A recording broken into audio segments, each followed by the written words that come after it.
किस्म है अपने यार की, अपने मित्र की, अपने सज्जन की। अज का प्रोग्राम मुशायरा बाबा जी फकीर मुहम्मद वट्टू साहब की याद के अंदर इनाकाद पजीर है। तो मैं उन्होंने बारे नाल गल्लां करता जावांगा, नाले बुलांदा जावांगा कि आप वट्टू कबीले के चश्मो चिराग ने हिकमत खिताब नजरिया माश बनाया। पीर फकीर वीर सिपाही के वास्ते नाल सैयद तनवीर बुखारी कोलों भी फैज़याब होंदे रहे। इस तरह सैयद तनवीर बुखारी साहब जोड़े पंजाबी अदब की महान शख्सियत ने मियाँ मुहम्मद अली फकीर वट्टू के दादा उस्ताद ने।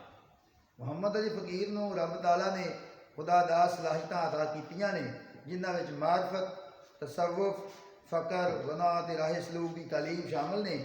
इस सलाहियत दे नाल आप दी शायरी के जरिए लोगों तक अपड़दियां रहियां।